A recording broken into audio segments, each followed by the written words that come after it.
You saw the Larry Flynt movie. Before that, did you know what strip clubs were and all that? Had you heard about them? Did your brothers take you? Anything? So when I was a kid, I knew about strip clubs, and of course, when you're a kid, you're always staying up late trying to watch like Cinemax After Dark and all of that, and Right. it really wasn't until the Larry Flynt movie that I learned a whole lot about strip clubs and Hustler and everything that entailed around it, and fighting for your free speech rights and fighting for freedom, as well as the strip clubs and running a business and everything. And you started in the clubs at 18? Were you determined when you saw the movie? Like, okay, this is what I'm going to do. So I actually didn't start in the strip clubs until I was probably 24, 25. When Okay. I was in high school, after I got out of high school, I went to college. And then when I was in school, I wrote a bunch of articles for Hustler, a bunch of articles and opinion pieces and things like that. And then as I went through and worked my way through school, I got into and I got a job as a DJ in a strip club. And I was a DJ for about a month. And then I started, running that club, and then I started from there doing everything else. How did the DJ help you prepare to running a club? Well, being a DJ in a strip club, I mean, back then, I mean, it was very informal. It was pretty much, okay, you're here to be a DJ. This is a strip club, so there's the computer, pick the songs, and you're the DJ now. So it very much was pretty much trial by fire. And in the strip club world, a lot of the time, a lot of the things that we do are trial by fire. Even now today, when we're trying to do events and things, you pretty Right. much just have to, it's control chaos no matter which way you do it. Mm. Music, when it comes to a girl dancing, is it dependent upon the audience? Is it dependent upon the girl that will give her a better performance if she's in sync with her music? You've got to really find a fine line with that. A lot of the time, because it usually is totally contrasting. Usually the crowd wants to hear one type of song, all of the dancers want to hear another type of song. So as a DJ, and even as a club executive or a club manager, you've got to find like a happy medium between the two of them. And a lot of the time, you're mixing the songs. Like you've got to play a couple songs that Right, the right. crowd likes, and then you have to throw one to the dancer that she likes, and you've got to be able to maneuver that back and forth constantly. And DJs are like hairdressers. They know most of the secrets and all the gossip and everything in a club. Yeah, yeah, without a doubt. How does that affect you, good or bad, when you start running the place? Because you already know everything that's going on, but you kind of got to, work, make it work. Even now, it's hard to do this job, and you know everything about every single dancer. You know everything about their life, their personal Right, life. You know everything, and then they come to work, and this totally different persona. But you know everything that's really going on, and you know who they right. like, who they dislike, who they can't stand. And the whole thing with what I do now is, I really don't care about who they might get into a fight with at Waffle House, as long as they come Right. to the club, focus on being the best, whatever their persona is. I always use the word Bambi. If Bambi Right, hates so and so and they're gonna fight at Waffle House, as long as they don't fight at the club, right, and as long as they're not screwing the same guy at the club, whoever right. on their personal life, as long as they come to the club and make money, I'm fine with that. And It, a good stage show, is it keeping an audience's attention for 3 minutes, 6 minutes, 9 minutes? Is it interaction? Is it what? I think the most powerful thing that dancers can do on stage is the eye contact with the guest is very big. And I also think creativity and coming up with something that's different. It's so hard these days, and with the feature world and with house dancers, just to be different and do something that's not just get up there and hold on to the pole and walk around, or do the same 10 things that everyone else has done. And I would say that too, really, about the features. Everybody tries to outdo everybody else. Oh, this person's going to have a water show. Okay, I'm going to Right. have water and bubbles. Oh, I'm going to have water, bubbles, and fake blood. Oh, I'm going to have fake blood, water, bubbles, and I'm going to have a grinder.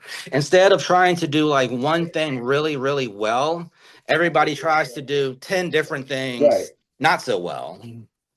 How did you deal with the people that I dealt with who wanted to do a water show on an electronic stage? Oh, I know, I know. And a lot of the time, it's like I tell them, it's the same thing these days. It's with fire. You spend all this money and build a great stage, and then someone Right, wants to come up there either with water all on your electronics, or they want to right, come up there with fire, and they're not right, someone that knows how to use fire. You don't need to do all of that for your show. Just a right, good show has music and a good theme and one thing that's like different. You don't have to do a million different things. And that's what everybody tries to do. Everyone's like conditioned to think they've got to do all these million different things on every single song. a good dancer, is it personality or is it looks? I think it's it goes both ways. I think, especially, I mean, besides the clubs that I run, I go into a lot of clubs and just kind of, I call it secret shop and see how Right, things are. right, And even, you take the lessons you learn from that back to the clubs you run and you watch them. I think that, it's amazing because sometimes you'll have dancers who they're not the best looking or appearing, but they know how to talk. They know how right, to use their personality and make the guest feel special. They know how to make the person feel like they're the person in the world. And they may not be a 10, but then you have other dancers who above and beyond, they're beautiful, but they've got absolutely no personality and they've got no ability to talk to to talk to guests or guys. And if you're a shopper, secret shopping like I am, or if you're watching them interact with guests, you see that they just pretty much sit down. Hey, you want to dance? And that might work some of the time, but a lot of the time it doesn't. You've got to use some finesse and talk right. and be able to entertain. So I think that it goes both ways, but I certainly think that you can't go wrong with good personality and being able to talk. Oh, 100%. To me, the idea was for a girl to accidentally push her boob against a guy's arm and Yeah, get him in the VIP room and take his paycheck, right. basically. But your hours in your club, excuse me, is it busier afternoon, busier evenings? Do you? It's weird, in like big cities like Chicago, it's usually slower to start the night and then real busy late night. Like I don't know where everybody is at until 3 a.m. I mean, we had a terrible snowstorm there like a month ago, and it was like negative 10 degrees. I thought it was going to be a dead night, but sure enough, at like 3 a.m., the Right, people start piling in, and the whole city shut down, but they start piling in late. And then you've got places that are like Knoxville, Tennessee, and Johnson City, where you get busy early in the night, and then it tails off, and it's dead for the middle part of the night, and then another late night rush. So the trick today is to try to, I mean, you can never really have it the way that today's strip clubs are, but to have a steady, busy all night, every night. But that doesn't right, happen these days. right. These days, it's very much either very busy or very dead. And you mentioned Chicago. So are you working at the Atmo Theater or are you working with the Atmo Theater? Yeah, yeah, yeah. So I'm a regional manager for Pony Clubs, and Admiral Theater is one of the clubs that we've been there for about almost a year and a half now, running that one. No, because I used to shoot there in the 80s. Okay. And if they want photos or anything for their websites from people who used to dance there way back when, Yeah. let me know. And Okay. Yeah. It's a I could beautiful tell club. you some other stories about that place that go back. But anyway, I'm talking too much about myself. Is there a difference between a club in the Midwest, club down south? You know, not really. I mean, it's the same thing, Good interaction, good dancers that know how to entertain, good music, good quality product. You're trying to give the guest value. That's the big thing everywhere these days, no matter what market you're in. People want to feel like they're getting value. It's not like it was in 1998 or 2000 where you can come in and you can straight up rip somebody off for $1,000 and they leave Right. and they'll come back tomorrow. These days it's just like anything else where with consumers, like they need to feel like they're getting value out of it. They Yeah. need to feel like, wow, I got, a great VIP dance. It was $500. It was the time of my life. I will come back tomorrow. It was the best deal I ever got. They need to feel like that these days. So I would say and that pretty much goes small club, big club, no matter what market you're in these days. And you mentioned a girl having come up with ideas. You as a club owner, when you come up with an idea, are you thinking it being an ongoing event? Are you thinking like, is it seasonal, almost like we have a football event, then we have a baseball event, then we have a hockey event? We try real hard with the clubs that I operate. We try real hard to tie our events into stuff going on in the media. Yeah, We always watch the headlines. And I always I think back to a quote that Larry Flynt always said, which is that if there's some kind of media controversy, we try to insert ourselves into right. it. We try to at Admiral, we've offered Angel Reese, the WNBA player, we've offered her money to come to the club before. She's never taken us up Right. on it, but she's always complaining about not Right. getting paid enough. So we put offers out there for her. We do things like when Hooters was announcing they were going into bankruptcy, we announced that we were going to have a $10,000 sign-on bonus for Hooters waitresses to come be dancers. We're always looking for anything that we can do that where we can play off of something bigger going on in the media before, and we try to think of it before anybody else thinks of it. Mhm. Was there ever something an idea you came up with that might have been even too crazy for you? Yeah. I wanted to book John Hinckley's band to come perform on President's Day, and after I thought about that, I was like, yeah, that's probably not a very good idea with the political climate in America to Right. embrace anybody that's done anything violent like that. But it would have gotten some good headlines. Political climate now, how does that affect strip clubs? You can definitely feel the tension. You can definitely see when people are worried. Like I was saying, like the sales go. It's wide fluctuations these days between small markets and big markets. But when stuff is going on or people are worried about this or that, it definitely is down. And it's also weird with the tensions because a lot of you try to keep any kind of political talk out of the club because so many of the dancers and performers are of one political persuasion and many Right. of the guests are of another political persuasion. So it's hard because a lot of the time people want to talk about this or that, and but they really have to keep it down because these days you say one thing either way and Right. someone's going to call you this or that and it's going to totally disrupt your business. Yeah, there was a teacher out here who just got fired because he said something about supporting ICE or something. I don't know, two words. Yeah. He was a teacher for 14 years, but he was in a Hispanic neighborhood or something, and they fired him. They Yeah. let him go. Yeah. And these days, with the way that things go viral and the way that these days, consumers and people have the biggest megaphone they've ever had, which is they go on social media and they can write something about you, true or not. And if they've got a lot of followers, it just snowballs and it's hard to undo it once it's done. So I tell everybody, don't talk about politics at the club. Social media, how does that affect you as an owner, manager? How does that affect the dancers? Do you tell them, encourage them to post their hours and stuff and all that? Yeah, we encourage them to post their hours and build their own brand.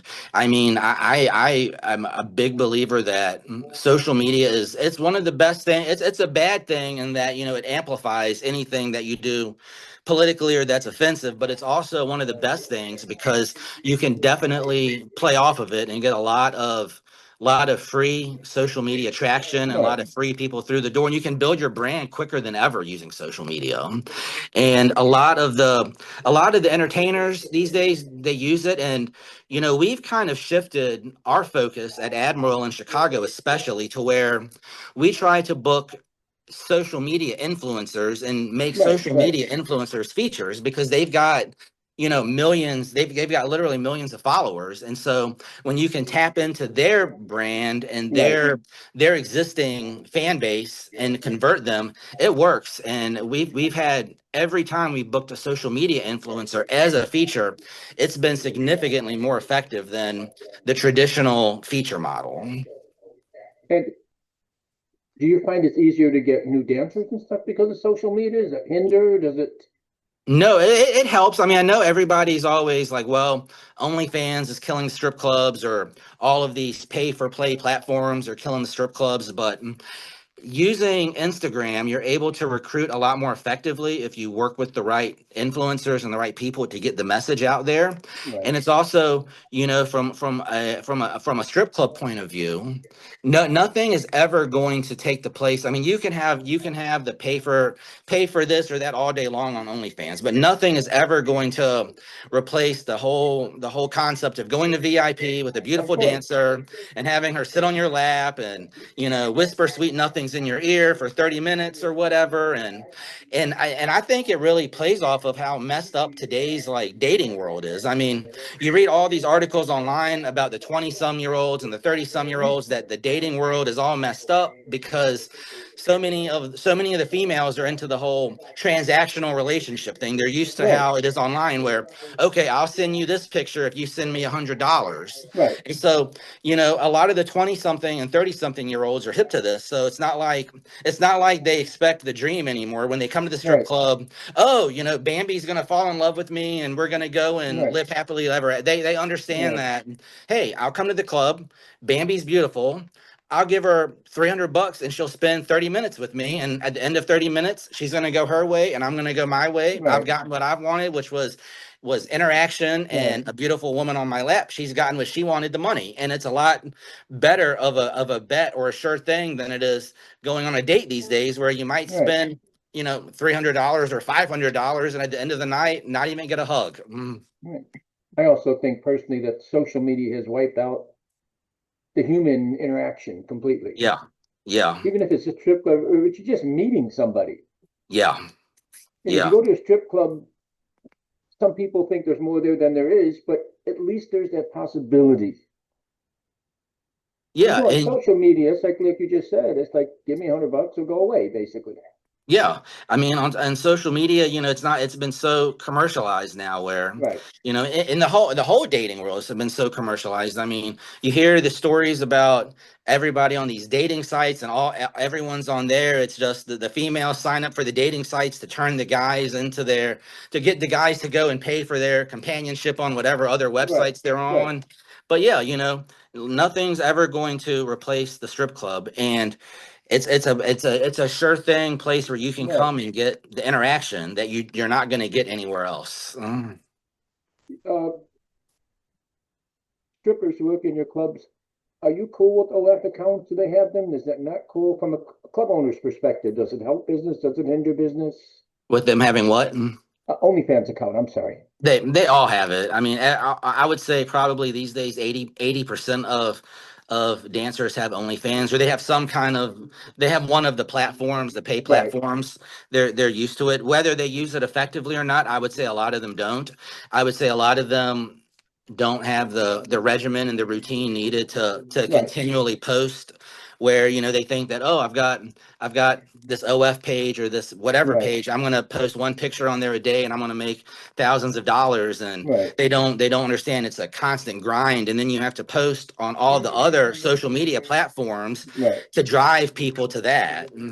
So I don't think it necessarily hurts. I think the ones that were lazy to begin with are still going to be lazy, and I think the Right. ones that are effective at it, they might be effective at it. And we've done OnlyFans nights at the clubs and content creator nights at the clubs, and it's actually worked out well because they're able to move their guests from just seeing them online to actually Right. seeing them in person at the club. And a new person walks into work at your club. Are there specific things you look for from them? Are you looking for enthusiasm, for energy, like what? As far as dancers go, I Yes, mean, sir. yeah, I'm we're, sorry. we're looking for we're looking for ones that are fun, that bring something to the table, that can work, or that can perform within the club, and that aren't going to sit here and start a lot of fights or be combative or Right. bring a negative element to the club. And I mean, a lot of the times you've got to look for people who have drinking problems, and Well, of course. they're going to come to the club and think that they're going to be able to get wasted at 6 o'clock and then be able to last all night, and then by 7:30 you've got someone who either wants to fight everybody because they're a fighting drunk, or you've got Right. somebody passed out because they're a pass out drunk. Right. And so we definitely look for people who might have those kinds of problems, and we don't really deal with them. You get a person who comes in who you feel has long-term potential. Is there a difference in how you I don't say deal with them, but work with them to keep them encouraged to keep coming back to work? Yeah, definitely. The ones who show up and have long-term potential and have a long-term potential to do something, we definitely try to talk to them and get them involved in our promotions and get them involved on our social media as far as giving us pictures to post to try to help drive people in to see them. And we also try to encourage them and give them tips on what to do with their social media to make it more effective for them so that they're able to capitalize on the brand that they're going to build. And girl wants to get in the adult business in your clubs. What do you tell them? With the adult business, luckily we have so many relationships with some of the good people in the adult industry, and we'll usually connect them. I mean, usually there's people that we can say, oh, okay, you want to get and start doing performing, or you want to get in, the movies. There's people that we can connect them with, and our clubs are so dominated by females. I mean, I think we probably have 80% female management at the clubs, and that's just not by it's not by us trying. It just happens by accident that they're the better applicants these days. So a lot of the times they know people as well that we're able to successfully connect them to, or tell them this or that, and advise them kind of which way to go. Feature dancers. Are porn stars still the biggest draws? Some of them, yeah. Some of them, yeah. We've worked with a lot. We have Lauren Phillips is our pony brand ambassador, and Right. she's phenomenal. We do a lot of events with her, and she's helped me out a ton. I mean, we've done events with her. We've had several adult stars, and sometimes we had an incident one time where one was kind of not that great, and Lauren helped smooth that situation out. I Right, mean, right, definitely did me a big favor. So there's some that are very effective and very great to work with, and there's other right, ones who won't even post the flyer, or they'll right, barely right. post the flyer that they're coming, and no one's going to come and see them. And so the ones that are active and engaged on social media and that clubs will tell you are great to work with are still a big draw. But the whole idea of just, oh, porn stars coming, it's going to be packed, it's not really true anymore.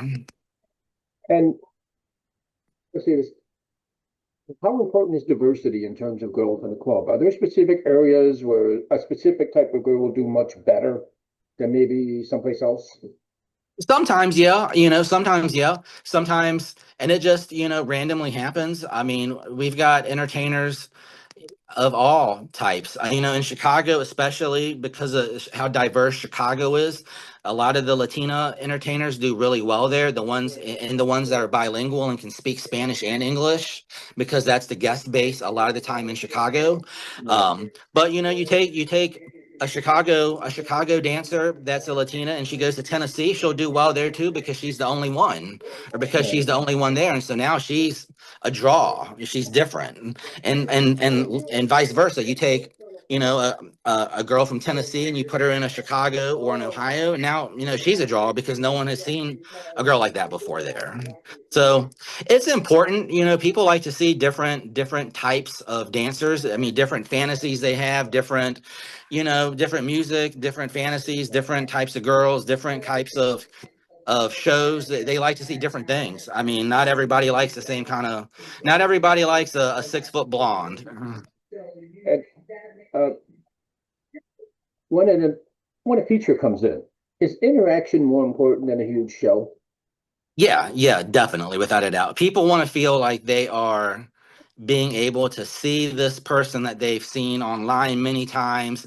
People want to be able to lock eyes with the person they've seen. It's just like going to a rock concert. Right, A great show is good, but the people who really go to rock shows or speeches, they'll tell you, that I felt like I was the only person there. I felt like Metallica was on stage, and I felt like they were playing to me right. for whatever reason. And I think a lot of the times that the great feature performers now, people that have seen them will say, hey, I felt like she was Right. doing that show and I was the only person in the room. Then a packed club, is it better for you that you've got 10 girls working or 20 girls on the floor? 20 girls on the floor. I mean, people, it's important when people come in that they see a lot of different dancers, and they see a lot of different ones. And it really, they'll text their friends, hey, I'm here at the Admiral, and you wouldn't believe how many girls are here tonight. You wouldn't believe how many hot girls are here.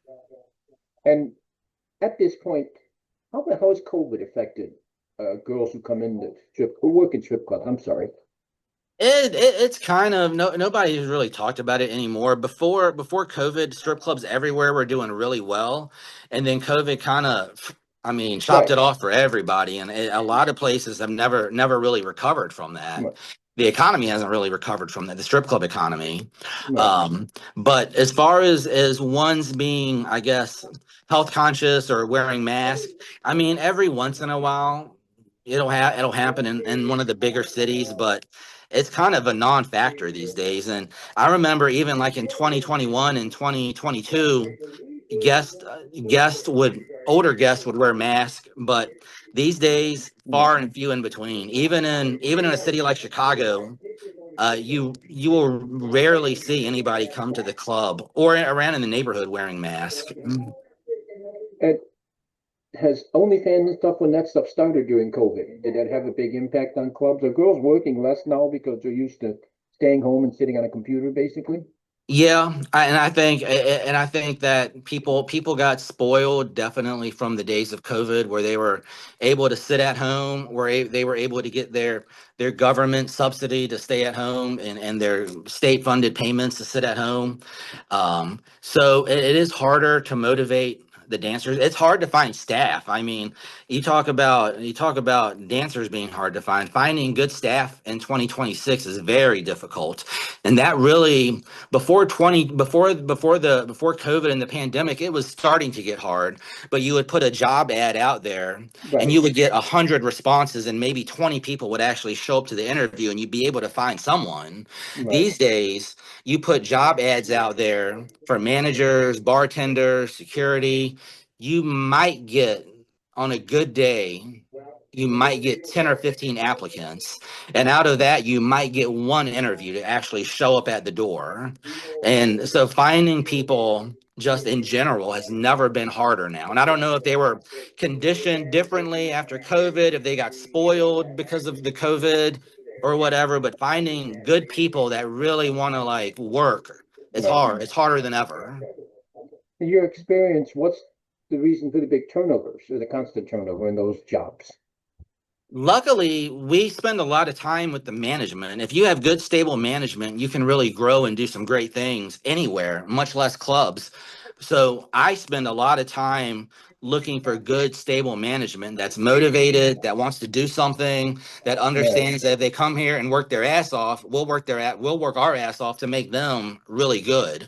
The positions that are usually high turnover, servers, bartenders, security, it's constant churning. So if you find somebody good in those positions, you really have to take care of them. And really, honestly, I mean, if they're good at that, promote them aggressively. But it's just hard because like I said, a lot of people who are looking for the hourly jobs, they're not committed long term.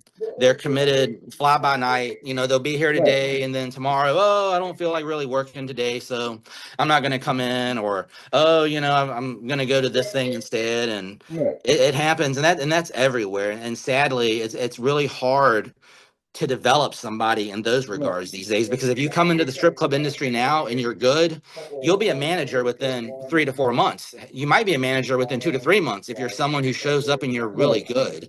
But it's not like back in 2015, where, okay, Right. this applicant is good, we're going to keep him at the bar, we're keep him at the door for 6 months or a year and see if he develops, and then we'll Right. promote Right. him. These days, if you show up and you're good, it's aggressive push.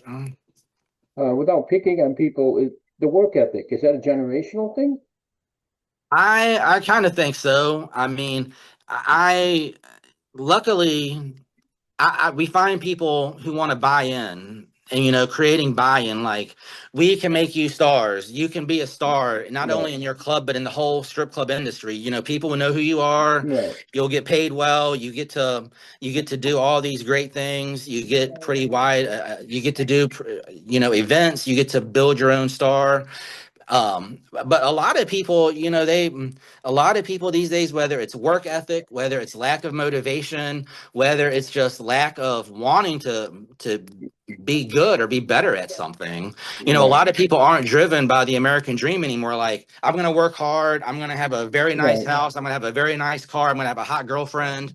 A lot of people just, they're happy to be complacent. Well, oh, okay, well, I live in a hotel. I'm okay with living in a hotel. I don't really care. I Right. don't have a car. I'll just walk around and I don't really care. There's a Right. lot of people that just have poor work ethic. And I think a lot of people are more interested in being influencers now than Right. being, a lot of Right. people can't even spell the word, but we won't go there. So, Yeah, a lot of people, they don't have anything to influence about. right. They're not experts in their field. They're not entertaining.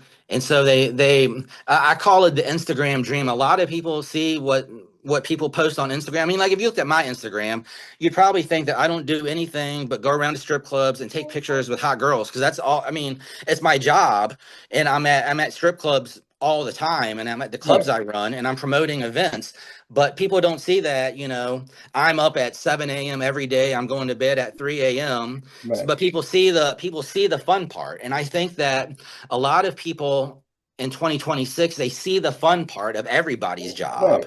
And they're like, oh, well, I can do that too. I can be like Mike Dickinson. I can just show up at a Right. strip club and take a picture with the hot feature, and that's my job. And not understand that, my phone rings every day, all day. Right. I'm dealing with problems. They don't want to do the work part of it. They want to do the fun part of it. Mhm.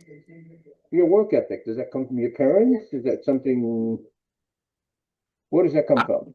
I think it's driven. I mean, the first day that in the first interview. So when I started in this industry, I'll never forget. I went to an interview at Daddy Rabbit's in Richmond to be a DJ, and the lady that was running the club, Jeannie, and Jeannie, I'm still great friends with Jeannie. She was the manager, and she was like, "Well, what do you want to do?" And I was like, "I want to be like Larry Flynt. I want to run. I want to be an influence. I want to run this industry." And this was like 2007 when I said this, and Right. she said to me, are you willing to start at the bottom and work your way up? And Right. so I did. And I started at the very bottom and I worked my way all the way up. And I still continue. I mean, I still have so many more things that I want to do in the industry and in the business. And I think my work ethic comes from just the fact that, I'm not satisfied. I want to be the best. And I'm like serious about it. I mean, you hear about these people that are the best in their fields, whether it's Tom Brady or Derek Jeter or LeBron James, whoever, Michael Jordan, Kobe Bryant, it's just, relentless, relentless. People call me a madman all the time because I'm constantly on the go, but it's just, I want to be the best and I want to make the clubs that I'm associated with the best. And I want everyone to just know that we're the best. And I try to like the people that are on the team, my team, I try to push them to all think like that. And it definitely comes from just having the mindset of we're not going to be just some little hole in the wall, shitty strip club. We're going to be the best. And that drive, does that leave you any time for personal life? No, not really. I mean, I go to sports games and do things when I'm around. I just went to Braves fantasy camp about a month ago. It was awesome. You pay and you get to run around with the Atlanta Braves and pretend you're a baseball player for a week. That was a lot of Right. fun. But my whole world is trying to make the pony clubs the best and the clubs that I Right. work for. It's just I'm not ready to retire and I'm far from it. So as long as I'm able to get out there every day, I'm going to do that. No, so we talked to some of the adult girls, and would it be difficult for you, do you think, to find a woman who would understand the fact that you're with hot babes all day, but it's just a job? Yeah, it definitely would be, I mean, because the conversations I have with dancers and with features and with other people, I mean, it's not conversations that most people most people that have a girlfriend or a wife would be okay with them having. It's just, oh yeah, it's so and so. Oh, here she is. You can Google her. And I know her, and we're talking about this or that or whatever. And to me, it's nothing. I mean, it's Of I, course. I I see them and work with them every single day, and but it would be hard for someone else to understand that outside of the industry, even inside the industry, it would be hard. And I don't like the drama and everything. So, I mean, if you want drama, date someone you work with, much less make it a dancer. And then you'll have complete drama every day. Say no more. For you, what is successful in this business? What is successful in this business? To me, it is having a club that is financially successful, a club that can get headlines using some of the methods that we use, with events. To me, successful is being able to be a leader in this industry and push the industry in the direction that I think we should be going in, and to be a good role model, and not only that, but kind of mentor the next generation of great leaders in this industry. I came up, Larry Flynt was my hero, and then I got in the industry, and Jerry Westlin, who owns the Pony Clubs, is my mentor now, and he's helped me tremendously, and I try to take on that role for the people who are the managers in the clubs. I try to mentor them, and so you can always tell how good somebody is at running something by how good their people are. And so I try to embrace that attitude every day. Like, if they fail, I fail because I haven't gotten them ready. I'm like the manager of a Major League Baseball team. When they go up there to hit, and they have to be ready. And if they go up there and strike out and look like a fool, it's my fault that I didn't get them ready for it. And hypothetically, I want to start a strip club tomorrow. In today's economics, politics, everything else, what are my biggest hurdles? So when you look for strip clubs to do, so one, buying a random building and opening up a brand new club from scratch is almost impossible because of the zoning laws and the ways the cities and localities will mess with you.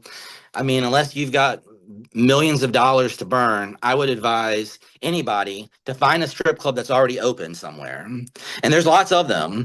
The problem is that a lot of the ones that are open or that you could buy, they're either junk because it's somebody that's like, oh yeah, I'll sell you my club. It's $500,000. Oh, by the way, I did $50,000 in sales last year. So why would Right, you be willing to pay that? I mean, that's like buying, and a lot of people think that, oh yeah, that, come here and let me show you my club. And it's like looking at a car that's okay, your Corvette looks nice, but open the hood. What's underneath of the hood? right, Or they're like, oh yeah, it's great. Look, you're paying millions of dollars because of all the potential here. Well, if it's got potential, then why haven't you done it? right, I mean, the biggest hurdle you're going to have is finding something that is affordable where you can make the money back quickly. Because a lot of the times the clubs that are for sale, they're not priced and realistically, they're priced with somebody's dream, and right, somebody thinks that their jalopy is a Corvette. right. And to me, the value of anything is what someone's willing to pay for it. Right, right. And the thing is you got to also be prepared. And I see this and run into this all the time, where people who are underfunded buy a strip club. So not only do you have to have the money to buy the club, but you've got to have the money. You're probably going to run in debt or in a deficit for a year before you're able to get in there, get everything turned around, get your systems in place. I mean, we're pretty good at what we do, and it takes us like 6 months. So if you're not good at turning clubs around for a living, you've got to be ready to lose money for a year. So we always run into these clubs where someone has bought the club and it's going to be the greatest new thing, and then 3 months in, they're out of money and defaulting, and now you've got to come in and clean something like that up. But they didn't think that. They thought that, oh, it'll be great, I'll just change the name and I'll be here and it'll be the busiest club ever, not understanding that it's going to take you a year to build sales back up and get out of the deficit, the debt that you incurred when you opened it. So a lot of people, that would be the thing, that would be the biggest hurdle, having the money to buy the club. That's a good club. And then being able to ride for a year and not make any money, and be able to live yourself, not being able to pay your mortgage, have money saved up to pay for your personal stuff. It's going to take that long for you to be successful. And have you ever gone into a club like undercover? You looked at a building, it looked good, and you maybe just went in as a customer to kind of just see how things were before you bought it? All the time, all the time. And I'm looking usually for stuff that the building is not falling apart, where things are not that bad, but where it's just a complete disorganization mess of a system inside, where there's no structure, where there's no clear manager, where there's no rotation going on, where the dancer, where you've got staff, wearing shorts and hoodies outside the front door in the parking lot standing around, or people, nobody doing their, we're looking for stuff like that, because in that situation, it's very easy to fix. You put in the right people and you put in the right system. It's just like in football or baseball. You have a playbook and you put in the playbook and the people run the plays and then everything works. And that's the easiest situation, as if it's just a total disorganization. What's the hardest situation is if you're going to a place where there's no dancers, the building is messed up, and there's no staff. Then you've got the trifecta of everything you've got to fix all at the same time. And I haven't been in the Admiral for probably 30 years, but when I was there used to be a bookstore and everything in the lobby. Do you look at those and keep those there? Do you look at those and think about expanding, putting in another stage? So when we came in there, the bookstore has been, I think they took the bookstore out sometime around COVID. So that was gone. When I go in, when we start at a club, we look at, especially in the big cities like Chicago, we look at the light show. What kind of light show do you have? The sound system. A lot of places don't have a quality sound system. The guests come in and don't feel like they've done it. They're having an experience that's equitable to what they would have at a regular bar. Right, You look at ways to perfect the system so that it's easiest for the guests, so that the guests can come in and sit down and the bar is accessible and there's TV so that they can watch their sports game on TV while they're watching the show on stage. You're looking at stuff, little things like that. And then you're just looking at really evaluating the people who are there to see if they're trainable and seeing if they're willing to learn your way right, of doing things. And a lot of the times it's different than everything they've learned. I mean, I know when we came in at the Admiral, the staff that had been there for quite some time. They didn't have a clear leader for a few years, and so they were kind of used to doing their own thing. So you're right, coming in now and you're talking a different language, because you're like, this is the checklist we use, this is the system we use, this is how we track dances. And now they're having to totally reprogram how they think to right. do it. And luckily, most of them have actually been open to the way that we do things, and they've made it through the process. Some didn't, but a lot did. And at a club like the Admiral, where, I mean, it's a legendary club. It's beautiful. I mean, luckily, you don't at a club like the Admiral, you don't have to do a whole lot to make it look legendary. It already looks legendary. I mean, Right, it's old theater. It's got the inside looks like an old movie theater. right, It's got all the stories about the Chicago mob, but you're just going in having to put in a new system and a new organizational system. right. And it's a stage so ridiculously huge. Yeah, it's still got that huge movie theater screen stage. It's got the two satellite stages now. Um, it's got the floor seating, the upper seating, and then you go upstairs, and that balcony is a Yeah. private space where you can do different events and different DJs and after hours events up there. And is the walk from what we used to call the dressing room upstairs for features like ridiculously long all the way up to the DJ booth? Yeah, yeah, yeah. That's still crazy too. Going into cities as locally, have cities in this generation laxed in terms of are they more accepting of strip clubs now? Would you still get brushed back? It's funny because you've got you've got localities like Chicago where we don't get pretty much any pushback there. As long as you pay the taxes, the city leaves you alone. They don't come in, they don't inspect. It's not like 2010, where in some places they would come in, oh, I see a nipple exposed, that's a ticket. Oh, I see too Right, much under boob, that's a ticket. These days, especially like Chicago, as long as you pay the taxes, you don't see the city. But if you miss a tax payment, or you miss a health permit payment, or an elevator right, rental right. payment, you get a letter. They're going to shut you down in 14 days if you don't pay. And then you've got places like Tennessee where we don't see the government. I mean, the government doesn't bother us. We don't have any interaction with them. Never see them. Never see them at all. Same thing with the vast majority of the states we operate in. Ohio, never see them. I mean, never see them, never get a letter from them, anything. But Chicago, like I said, they're pretty much cool with whatever, but as long as you pay them the taxes. And how do I say, how many mics are there in the world? I don't know, a lot of organizations are set up to have the regional managers, and I know a lot of them. A lot of the people that are out there like me that are aggressively trying to find new clubs and buy new clubs and expand the brand.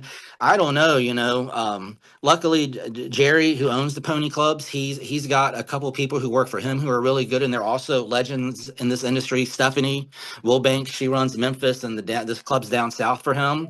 She works really hard too all the time like I do. There's a couple guys at Bucks I know that they work all the time. There's a few mics out there, but I don't know. For you, what is the reality of what you do versus what people think it is? The reality of what I do, I told somebody the other day, my job is bar rescue meets landman. You know, the clubs are all the oil wells, and I run around all day finding ways to get the most oil out of them we can, all while, bar rescue constantly troubleshooting, constantly planning for the future, constantly planning and executing big events, constantly on the lookout for new talent, new managers, new staff, new dancers, constantly trying to build new partnerships. So, I mean, it's a little bit like, I mean, I was watching a documentary on WWE, how the sports there's always an off season. In WWE there's never an off season. It's always the next show. Right. It's always the next week. And that's kind of like how it is with my job. It's always, oh, you had a great weekend at Pony Lexington. I'm in Kentucky today. You had a great weekend at Pony Lexington. Well, now it's on to the events in Chicago this week. It's on to this event. It never stops. And even when you think it stopped, now you've got, a fire to put out. You've got something to deal with. You've got this. I think that most people, if they try to do my job, they would probably be utterly frustrated after the first hour and want to be done with it. And is there a part of the country you want to go into you haven't been into yet? No, not really. I mean, we're looking for things everywhere. I mean, if there's a good club for sale that kind of meets what we're looking at, we would go there. I mean, whether it's the north, south, east, or west, all the areas are good. We do really well in the Midwest. We do really well down south, just because there's limited. The government doesn't really bother you anywhere down south for the most part. But like I told somebody the other day, whether it's big cities or small cities and everything in between, we will go anywhere. For you, in your journey through this, any part of this surprise you, shock you, amaze you? You did it, you survived it, you never think you thought you would? Well, I mean, when I started in this industry almost 20 years ago, I mean, I like to say the goal and then go after it. I mean, when we started in Johnson City 5 years ago, I told everybody there the first day, I was like, we may be Little Johnson City, but we do big shit here that matters. And sure enough, we did. And I mean, I like to say it. And then once you say it, you've kind of told the universe, hey, I'm going to do this. And then, and then it's on you to work your ass off to make it happen. And whether it was me saying 20 years ago, I wanted to be the next Larry Flynt in some regard, whether it was me making that proclamation in Johnson City, whether it was anything, I like to kind of say what I'm going to do and then, work really hard to live up to it and get to it. And other than Johnson City, was there a area you went into, you said this will work, and everybody looked at it like, dude, you are out of your mind. But you knew it Always. would work. Always, always. Everywhere we go, everyone's always like, "Well, we've done it like this for years. It's the only way we know how. This is the only way that we know how to track dances. This is the only way that we know how to run the Right. bar. Oh, it just because it works in Chicago, it won't work here. Oh, just because it's from Tennessee. What does he know? He's from Tennessee. This is the big city. Not that if it's just not going to work here. That's they always doubt, but they never really know, that it's going to work. We know it's going to work, but everyone always pushes back until they see that, hey, these guys really know what they're doing. Everything is actually working and getting better. We're pros at this. How does AI affect you? It's ongoing. I mean, I'll tell you that I think that it's going to be a wave in the future. I mean, it may be a wave going on right now. It's so easy now that you can go onto any AI program and you can generate flyers that have lifelike models. You can go on and you can generate songs. I mean, there was a song by Chapel Roan Pink Pony Club that was out, and we did a take on that was a pushback to that song, and it was all AI generated. It was a totally Right, fake person singing the Pink Pony Club, a challenge back to Chapel Roan, and it was told this person didn't exist. Um, and I think that it's all stuff to look at. I think AI is more of a threat to OnlyFans and performers that are online more than it is to us, because it'll be so easy with the AI very soon to have a totally AI OnlyFans, where now these companies are just going to have to build an AI model. I mean, right, and there's apps now where you can go in and you can create a AI girlfriend on your phone, and I had some people check it out, and I mean, if you have a weakness to talk to somebody, and I mean these AI girlfriends on the phones, it'll get you. They know how they listen to what you say, they know how to say back, they know the right, questions to ask you, and so I would think that it's going to be more of a threat to people who perform or sell content online at every level, because like we said earlier, at the end of the day, the people's wanting to go to a real club and talk to a real beautiful girl in person and have her sit on your lap and whisper sweet nothings in your ear for 15, 30, or 60 minutes, that's not going away. That's never going to go away. and where is the dance industry going now? I think that the dance or the strip club industry, the new generation, it's not like the old generation, where the old generation would go to work and they would come to the club and have a few beers. They would come and hang out for an hour or two and they would head home. The new generation of 20 something and 30 something year olds, they go out differently. During the pandemic, everybody thought the future was they were going to go out to places like Top Golf and bowling, and you saw the rise in all of these types of places. And Right, now those kinds of places are, I mean, Top Golf can't give you can't give a Top Golf away. They're all for sale. And it seems like now, though, the 20 something and 30 somethings, they're willing to go out and drink non-alcoholic beer and drink healthy alternatives like water or right, coconut water. But they like to do it in groups. They don't like to come alone because they're socially awkward from COVID. So they like to come out in groups, and they like to come out to groups in events, like, when you do an event, right, like whether it's a wet t-shirt contest or whether it's something new they like to come out like that.